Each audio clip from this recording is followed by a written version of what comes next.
Data structure তুই কি data খাচ্ছ নাকি? ডাটাই তো আমি বলে দিই। Data structure data. তুই ম্যাট্রিক্সকেও দেখেছি মেট্রিক্স বলিস। সেটা বড় কথা নয়। ম্যাট্রিক্স বলি কারণ মুভির জন্য। হ্যাঁ এটা তাহলে ঠিক আছে। তোর এইগুলো নিয়ে তোর লাইফ যাবে না। তোর লাইফে যেটা নিয়ে এই জীবনে বল। হ্যাঁ ভাই বলো। যেটা স্যারের নাম বাচ্চা স্যার। তো ইঞ্জিনিয়ার। ইঞ্জিনিয়ারিং হ্যাজ 7 কত লেটার্স ভাই? তারে বেশি অনেক বেশি আছে। আমি ইঞ্জিনিয়ারিং কত লেটার্স? না হাতের লেখা সুন্দর কিন্তু। ইঞ্জিনিয়ার ইএনজি দলিল লিখি দলিল। কিছু না বলি। হ্যাঁ ঠিক আছে স্পেলিং কত জোর? ইঞ্জিনিয়ারিং না বলদা? কবার এস জব করে তো ঠিক লিখে বলবি। এই হচ্ছে আমাদের স্যার। না লেটারগুলোর উপরে 1 2 3 নাম্বার কর। ওকা চোদা চুপ কর। 1 2 3 নাম্বার কত? টিচার উপরে যাচ্ছিস। টিচারের উপর দিয়ে তুই যাচ্ছিস। 1 2 3 করে নাম্বারিং কর। 1 2 3 4 5 6 7 8 9 10 11 1 2 3 4 আমার নামেরই তো 7টা বাড়া তুই কারে দেখছিস?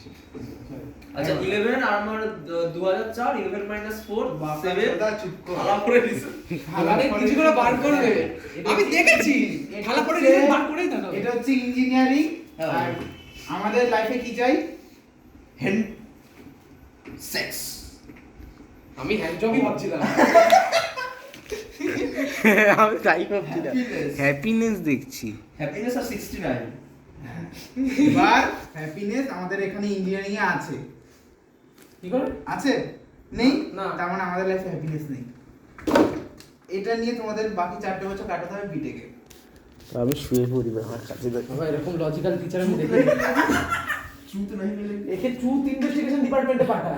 সিআইডি ইয়া তো চুত का नाम बोलिस ও স্যার চুতের ছবি আঁকুন। দেখেন চুতের ছবি আঁকতে পারবেন? এই যে এরকম হয়, এই যে এরকম। আরে পুরোটা আঁকুন। এই সুপারফিশিয়াল জ্ঞান দিলে হয়, ভলিউমেট্রিক চাই। এই ভাই এক্সপোজ কিন্তু হ্যাঁ ফুটোর ভেতর কি আছে সেটা আঁকতে হবে। ওখানে একটা দানা এঁকে দেবো পুরো ওখানে একটা দানা এঁকে দেবো দানা ভাই এগুলো অনেক এঁকেছি আমি। ও এই জন্য তোকে বলি মাগিবার ছোড়া। বায়োলজি ছিল।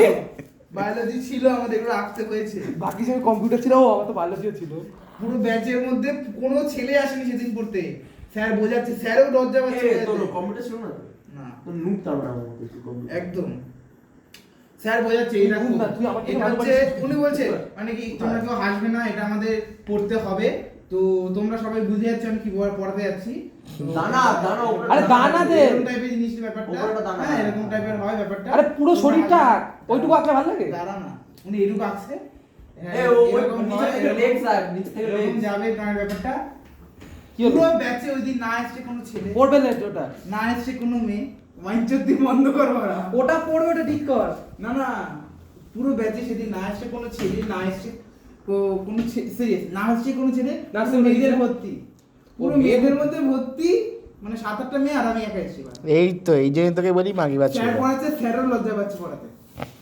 স্যার পড়িয়ে তো এটা বলেনি তোমরা এটা একটু টিচার দেখো। মেয়ে হলে আরো আনন্দ তোমরা হতো। বলছে তোমরা এই ব্যাপারটা একবার দেখো, এবার আমি একটু আসছি বলে মালটা চলে গেল। আমি সারা একা একা এরকম চুপচাপ বই নিয়ে বসেছি, চারদিকে সবাই নিজের মতো হাসতে এগুলোতে ছেলেদের বেশি কেন লজ্জা বলতা হয়। আমরা তো কইতাম আমরাও যদি আমাদের তার আগে আমাদেরটা আগিয়েছে ছেলেদেরটা। আচ্ছা তুই এবার হ্যান্ড জব আর ব্লো জবের ডেফিনেশনটা পড়া। আচ্ছা আগে বল ব্লো জবে ক্যালোরি কত বার্ন হয়? ব্লোজবে আবার ক্যালোরি হয় নাকি? ও তো মুখটা নষ্ট হয়। মেয়েদের জলাইন ভালো হয়। সামেরানা বলেছিল না মেয়েদের জলাইন ভালো হয়। ওরে বাবা ভাই ক্রিকেটাররা ওইসব জানে? সামেরানা ক্রিকেটার ও না, সামাইরানা তো চেস খেলে। না বলতো কমেডিয়ান কমেডিয়ান ইউটিউবার। এই সামাইরানা তো চেসও খেলে। হ্যাঁ, যেসব খেলে সেটাই তো বলছি। খেলে কিন্তু কমেডিয়ান। হ্যাঁ সেটা বল। এটা কি ভাই হ্যান্ড জব বড় বড় লিখ দেখাতে হচ্ছে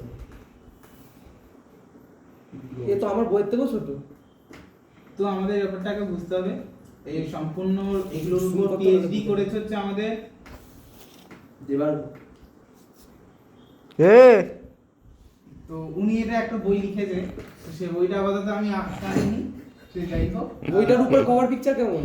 কভার পিকচারটা না, কভার পিকচারটা আছে একটা লম্বা করে ছেলে, তার নাম আশিষ্ট সেন। গার্বেজ। তার ডাক নাম স্বপ্নীল সেন। আর তাও বলবো। সেখানে যাই হোক স্বপ্নীল সেন।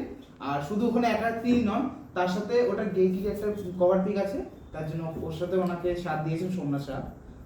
মানে এই আর একটা মুভি দেখে যায় ব্লোজব আর হ্যান্ডসামের সম্পর্কে খুব ভালো জানা যায় আচ্ছা বিহাইন্ড দ্য গ্রিন ডোর